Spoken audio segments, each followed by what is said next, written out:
Hi friends, हम लोग के सामने क्वेश्चन नंबर 3 है एक्सरसाइज 3.1 का, है ना। तो आइए हम लोग क्वेश्चन नंबर 3 को सॉल्व करते हैं। क्वेश्चन है बच्चों, the cost of 2 kg of apples and 1 kg of grapes on a day was found to be ₹160।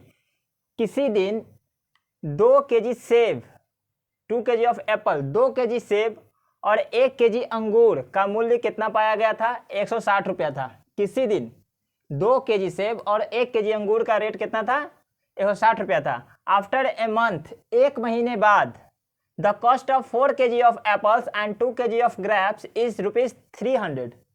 एक महीने बाद 4 किलो सेब और 2 किलो अंगूर की कीमत कितना हो गया? 300 रुपये हो गया। Represent the situation algebraically and geometrically. इस सिचुएशन को क्या करना है? एल्जेब्रा और ग्राफ के फॉर्म में उसको रिप्रेजेंट करना है। ठीक है, तो आइए हम लोग इसको सॉल्व करते हैं।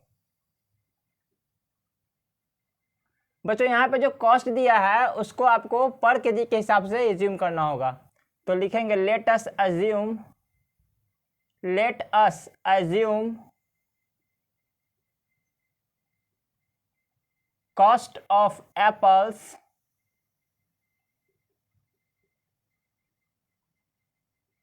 Equal to X rupees per KG. मतलब 1 kg एप्पल का मूल्य कितना है? X रुपीज हमने मान लिया है। एंड अज्यूम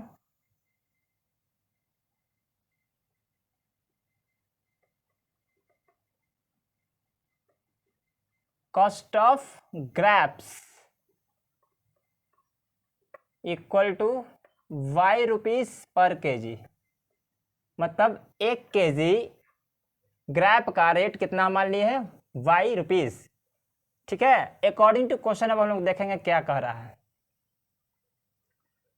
देखिए बच्चों, क्वेश्चन में कह रहा है कि पहली बार में 2 किलो सेब और 1 किलो उन्होंने अंगूर खरीदा। कितने रुपया खरीदा? 160 रुपया। तो 1 kg सेब का मूल्य 100 रुपया है, तो 2 kg सेब का मूल्य क्या हो जाएगा? 2x, है ना। एंड 1 kg ऑफ ग्रेप्स, तो 1 kg अंगूर का मूल्य कितना है? y। अब कुल मिला के हम लोग पेमेंट कितना कर रहे हैं? 160 रुपये। ठीक है, ये आपका इक्वेशन फर्स्ट हो गया फर्स्ट स्टेटमेंट से। Second statement, after a month, एक महीने बाद क्या होता है? The cost of 4 kg Apple, 4 kilo सेब, तो 1 किलो सेब का रेट कितना है? 100 रुपीज। तो 4 किलो सेब का रेट क्या हो जाएगा? 4x, है ना। और 2 किलो ग्रेप्स, तो 1 किलो ग्रेप्स का मूल्य y, तो 2 किलो ग्रेप्स का मूल्य 2y। और टोटल हमको पेड कितना करना पड़ रहा है? 300 रुपीज़। इसको थोड़ा छोटा आप कर सकते हैं इक्वेशन को ना, दिख रहा है ना कुछ कॉमन है, इधर कट भी जाएगा। तो 2 कॉमन है, 2 कॉमन कर लेंगे तो यहाँ बचेगा 2 2 जा 4, यानी 2x बचेगा। और 2 निकल चुका है तो केवल y बचेगा। ये 2 गुना से इधर क्या चीज़ में आ जाएगा बच्चों? भागा में आ जाएगा ना। तो 300 अपॉन में आ जाएगा 2 से काटिए इसको, तो 2 1 जा 2, 2 5 जा 10 और 0, मतलब कि 2x plus Y equal to 150। Equation second. बच्चों आपने क्वेश्चन नंबर 3 का जो स्टेटमेंट दिया था उस स्टेटमेंट को आपने अलजेब्रा के फॉर्म में रिप्रेजेंट कर दिया। ये आपका इक्वेशन फर्स्ट आया, ये आपका इक्वेशन सेकंड आया। अब इस इक्वेशन से हम लोग क्या करेंगे? इसको ग्राफ पे प्लॉट करेंगे। तो आइए हम लोग ग्राफ पे प्लॉट करते हैं। आप इसका स्क्रीनशॉट लीजिएगा। ग्राफ पे इक्वेशन को प्लॉट करने के लिए आपको हर एक इक्वेशन से 2-2 पॉइंट निकालना होगा। तो आइए हम लोग उस पॉइंट को पहले फाइंड करते हैं। पहला इक्वेशन क्या है आपका? 2x plus Y equal to 160। तो इसका आप लोग 2 पॉइंट निकालेंगे। कैसे कैसे? एक बार x के इक्वल टू 0 रख करके और एक बार आप y इक्वल टू 0 रख के निकालेंगे, है ना। तो आइए हम लोग इसको 2 पॉइंट निकालते हैं। पहले इक्वेशन को नोट डाउन करेंगे। ये हमारा इक्वेशन फर्स्ट है। यहाँ पे हम लोग x का वैल्यू 0 पुट करेंगे, तो x का जगह 0 रख दिए, प्लस वाई इक्वल टू 160। तो 0 को हम किसी से भी गुना करते हैं वो 0 मुझे देता है। 0 प्लस वाई इक्वल टू 160। अब ये 0 उस तरफ जाएगा तो 0 किसी में जुटे या घटे आपको कोई फर्क नहीं पड़ता है, यानी कि आपका y का वैल्यू क्या आ जाएगा? 160। तो आप बॉक्स में लिखिए इसको। आपने x का वैल्यू 0 रखा, y का वैल्यू क्या आपको आया? 160। फर्स्ट पॉइंट निकल गया। अब इसी इक्वेशन से हम लोग सेकेंड पॉइंट निकालेंगे। कैसे? तो y इक्वल टू 0 रख देंगे। तो पहले इक्वेशन को लिखेंगे, 2x plus Y equal to 160। अब ये जो y दिख रहा है आपको उसके जगह 0 हम लोग पुट करेंगे, तो 2x प्लस वाई की जगह क्या रखेंगे 0 प्लस 160। तो 2x में 0 जोड़ें या घटाएं कोई फ़र्क नहीं पड़ेगा, या आप 0 को इधर भी ले जाएं तो 160 में से 0 घटाएं फ़र्क नहीं पड़ेगा, मतलब आपका 2x इक्वल टू 160 यहाँ बच जाएगा। तो इसका वैल्यू क्या आएगा x इक्वल टू, तो 160 अपॉन 2, तो 2 एकम 2, 2 अट्ठी 16 और एक 0 बच गया आपका, मतलब x का वैल्यू कितना आ गया 80। तो आपने y का वैल्यू 0 रखा, x का मान कितना आ गया 80, तो y का वैल्यू 0 रखा यानी यहाँ पे, और x का वैल्यू आ गया आपका 80। ठीक है,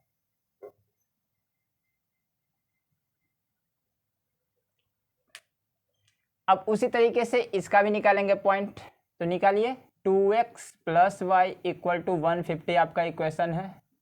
तो फर्स्ट टाइम में आप क्या करेंगे, x का वैल्यू 0 पुट करेंगे, तो 2 गुना 0 क्या हो जाएगा 0 प्लस 1, 2 गुना 0 0 प्लस वाई इक्वल टू 150। अब ये 0 आप उधर ले जाएंगे तो जब 150 में से 0 घटेगा तो कोई फ़र्क नहीं पड़ेगा, यानी कि आपका बच जाएगा y इक्वल टू 150। तो x का आपने 0 रखा, y का वैल्यू आपका आ गया 150। एक बार और इसका एक पॉइंट निकालेंगे, इस बार हम लोग y इक्वल टू 0 रख देंगे। ठीक है, अब सॉल्व करेंगे तो 2x इक्वल टू 150 बच जाएगा, क्यों, क्योंकि आपका ये 0 है उस तरफ जाएगा तो 150 में से 0 घटेगा तो कोई फ़र्क नहीं पड़ेगा, यानी कि 2x का वैल्यू क्या आ जाएगा इक्वल टू 150। तो इससे आप x क्या निकाल लेंगे 150 अपॉन 2 से गुना से क्या में चल जाएगा भाग में, तो 2 एकम 2, 2 एकम 2 सते 14, 15 है ना, तो 2 सते 14, तो 15 में 14 गया तो एक हासिल बचा, और एक पर 0 10, तो 2 पच्चे 10, यानी कि 75 बार में 2 से आपका 150 कट गया। तो x का वैल्यू क्या आया 75, x का वैल्यू 75 आया कब, जब आप y का मान 0 रखें तब। तो आपने दोनों इक्वेशन से दो पॉइंट फाइंड कर लिया। अब आपको इन दोनों पॉइंट को ग्राफ पे प्लॉट करके लाइन को खींच देना है, आपका ये सिचुएशन ग्राफिकली रिप्रेजेंट हो जाएगा। तो स्क्रीनशॉट लीजिएगा, ये हमारा इक्वेशन था, दोनों दो पॉइंट था। इस पॉइंट में आप देख रहे होंगे x का वैल्यू आपका मैक्सिमम 80 है दोनों में मिला करके, जबकि y का वैल्यू मैक्सिमम 160 है दोनों में मिला करके, दोनों पॉइंट में मिला करके। तो हम लोग को यहाँ पे ग्राफ इसको प्लॉट करना था। ग्राफ को हमने ऐसे ड्रॉ किया है जिसमें आप जो 0 और 1 के बीच 10 यूनिट होता है उसको हमने 50 माना है, तो 50 50 50 50 का यूनिट लिया है आपको दोनों तरफ। तो 0 से 1 को 50, तो 50 50 100 150 200 250 300। उसी तरीके से ऊपर भी 0 से ऊपर जो 1 पॉइंट 10 पॉइंट होता है, 0 से 1 के बीच जो 10 पॉइंट होता है उसको हमने 50 के रेशियो में डिवाइड किया है, तो 50 50 50 का हमने रेशियो को बढ़ाया है, तो 50 100 150 200 250 300। इस तरीके से हमने x का निगेटिव और y का निगेटिव को भी वैल्यू लिया है। ठीक है, तो आइए हम लोग पॉइंट को इस पे प्लॉट करते हैं। ठीक है, तो आइए हम लोग इस पॉइंट को ग्राफ पे प्लॉट करते हैं। तो यहाँ देखिए पहला जो आपका पॉइंट है 2x plus Y equal to 160 में x का वैल्यू 0 है और y का वैल्यू 160 है ना।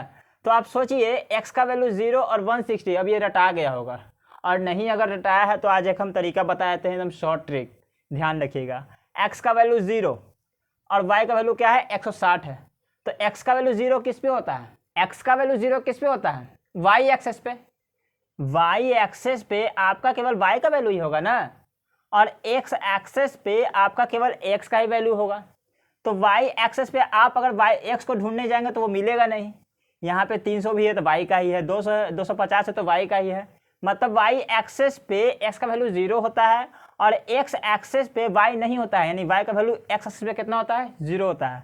तो यहाँ से डायरेक्ट आप हिट कीजिएगा x का वैल्यू 0, यानी इस पॉइंट को आप कहाँ ढूंढिएगा, सीधा सीधी y एक्सेस पे ढूंढिएगा, और जहाँ पे y का वैल्यू 0 होगा तो वो पॉइंट कहाँ पे लाई करेगा, वो x एक्सेस पे लाई करेगा। एकदम शॉर्ट ट्रिक है, इसको एकदम दिमाग में बैठा लीजिए कि जहाँ जिस पॉइंट में y का वैल्यू 0 होगा तो y का वैल्यू 0 किस एक्सेस पे, x एक्सेस पे, तो उस पॉइंट को एकदम कंफर्म हम डालेंगे किस पे, x एक्सेस पे। ठीक है, क्योंकि वो दोनों पॉइंट x एक्सेस पे ही कट करेगा, अभी तक हम लोग देख रहे थे प्रीवियस क्लास से। अब यहाँ पे अगर x का वैल्यू 0 देगा तो उसको y एक्सेस पे ढूंढेंगे, अगर y इक्वल टू 0 देगा तो वो पॉइंट कहाँ लाई करेगा, वो पॉइंट आपका एक्स एक्सेस पे लाई करेगा। जैसे कि देखिए पहला पॉइंट x इक्वल टू 0 है, तो यानी कि ये पॉइंट x इक्वल टू 0 किस एक्सेस पे होगा, y एक्सेस पे। ठीक है, यानी हमको केवल y का वैल्यू कितना चाहिए, 160 चाहिए। तो 160 y का वैल्यू कहाँ पे होगा, यहाँ पे देखिए 50, 100, 150, इसके ऊपर जो एक पॉइंट होगा आपका वही आपका y का वैल्यू होगा। ठीक है, मतलब यहाँ पे जो 10 यूनिट हमारा होता है उसको हम लोग 50 के रेशियो में माने हैं। ठीक है, तो लगभग यहाँ पे आपका थोड़ा सा ऊपर यहाँ पे आपका भी पॉइंट होगा क्या, 0 और 160। तो ये आपका पहला पॉइंट था। दूसरा पॉइंट है आपका x इक्वल टू 80 और जबकि y का 0। तो यहाँ से पकड़िए, जहाँ 0 रहेगा बस उस एक्सेस को पकड़िए। y का वैल्यू 0 है, तो y का वैल्यू 0 किस एक्सेस पे होता है, y का वैल्यू 0 x एक्सेस पे होता है, क्योंकि x एक्सेस पे केवल x का ही वैल्यू होता है। यानी x एक्सेस पे अगर y का वैल्यू ढूंढेंगे तो कितना मिलेगा आपको, हमेशा 0। ठीक है, हमेशा क्या मिलेगा, 0। तो y का वैल्यू 0 यानी कि ये एक्सेस, x का वैल्यू कितना 80, तो x का वैल्यू कितना 80 कहाँ पे होगा, यहाँ पे 50 के बाद 60, 70, 80 लगभग यहाँ पे आपका ये t और 0, ये पॉइंट आपका निकला सेकेंड वाला। ठीक है, तो ध्यान देना है जब भी 0, 0 हम लोग को इसीलिए लेना है ताकि हम लोग पॉइंट को आसानी से ड्रॉ कर सकें। तो ड्रॉ करने का आसान तरीका यही है कि जब आपका 0 x एक्सेस बोले तो वो पॉइंट y पे लाई करेगा, और जब y का वैल्यू 0 बोले तो वो पॉइंट x एक्सेस पे लाई करेगा। सीधा सीधी ऐसे ध्यान देंगे। अगर अभी तक आपको इस तरीके से, जिस तरीके से हम कर रहे थे उस तरीके से समझ में नहीं आ रहा था, तो आप ये तरीका आसानी से याद रख सकते हैं। अब 2 पॉइंट चूंकि हमको मिल चुका है, इन दोनों पॉइंट को आपस में आप मिला दें तो आपका एक लाइन खींचा जाएगा। ठीक है, ये इसको थोड़ा सा आप आगे बढ़ा दें, इसको भी थोड़ा सा आगे बढ़ा दें। ठीक ना, तो ये जो लाइन है इसका नाम क्या है देखेंगे आप, इसका नाम है 2x plus y equal to 160, ये वाला। सेकेंड पॉइंट कहाँ है देखें, x का वैल्यू 0, x का वैल्यू 0 कहाँ होगा, x का वैल्यू 0 y एक्सेस पे होगा, y इक्वल टू 150, तो वो कहाँ होगा, यहाँ पे। तो x का वैल्यू 0 ये लाइन, अब y का 150 ये लाइन कहाँ कट रहा है, यहाँ पे कट रहा है। और अगर ये बात नहीं समझ आ रहा तो सीधा बात, जिसका वैल्यू दिखे उसको पुट कर दीजिए। जैसे कि x का वैल्यू 0 तो y एक्सेस पे होगा, y एक्सेस पे x का वैल्यू 0 होता है, यानी कि हमको y का 150 चाहिए, तो y का 150 कहाँ होगा, यहाँ पे होगा। ये y का 150 ये है और x एक्सेस ये है, दोनों कहाँ कट गया, यहाँ पे। तो ये पॉइंट पहला कितना, 0, 150। सेकेंड पॉइंट x का वैल्यू 75, अब y का वैल्यू 0, तो y का वैल्यू 0 कहाँ होता है, x एक्सेस पे। मतलब x एक्सेस पे जो x का वैल्यू होगा बस उसको आप दिखा दीजिए, वहीं पे आपका y का वैल्यू 0 हो जाएगा। तो x का वैल्यू कितना है मेरा, 75। तो ये देखिए 50 है और ये आपका 100 है, यहाँ पे था ना 100, ये पॉइंट 100 है और ये पॉइंट मेरा 80 का है, देख रहे हैं ना यहाँ पे जो लिखे थे 80। तो 75 जो है मेरा कहाँ होगा, इसके जस्ट थोड़ा सा पहले, यानी यहाँ पे ये जो पॉइंट है यही आपका पॉइंट किसका है, 75 और 0 का। 75 और 0 का ये पॉइंट है और 0 पर 50 का ये पॉइंट है। अब ये पॉइंट दोनों का आपस में मिला दें तो आपका दूसरा लाइन खींचा जाएगा। तो ये जो सेकंड आपका लाइन ड्रॉ हुआ वो किस इक्वेशन का है, देखें आप यहाँ पे, वो हुआ है आपका 2x plus Y equal to 150। 2x plus Y equal to 150। First वाले लाइन का फर्स्ट पॉइंट 0, 160 यहाँ है और फर्स्ट लाइन का सेकंड पॉइंट 80, 0 यहाँ पे है। सेकंड जो लाइन आपने ड्रॉ किया है जो फर्स्ट लाइन के पैरेलल ही है, उसका फर्स्ट पॉइंट आपका 0, 150 है और सेकंड पॉइंट उसी का 75 और 0 यहाँ पे। ठीक है, तो इस तरीके से आप देख रहे हैं कि ये जो दोनों इक्वेशन था, उन दोनों इक्वेशन से आपने जो ग्राफ ड्रॉ किया है बच्चों, वो ग्राफ आपका पैरेलल है। कैसा है, पैरेलल है। ठीक है, ये ग्राफ पैरेलल आया। तो बहस इससे नहीं कि पैरेलल आया, बस आपको करना क्या था कि इस सिचुएशन को एल्जेब्रिकली और ग्राफिकली उसको रिप्रेजेंट करना था। तो हम लोगों ने इस सिचुएशन को, इस क्वेश्चन को एल्जेब्रिकली और ग्राफिकली भी उसको रिप्रेजेंट कर दिया। ठीक है, तो आज के लिए बस इतना ही। हम लोग अपने नेक्स्ट क्वेश्चन के साथ, नेक्स्ट एक्सरसाइज के फर्स्ट क्वेश्चन के साथ फिर से मिलते हैं। ठीक है, ओके, थैंक यू, बाय।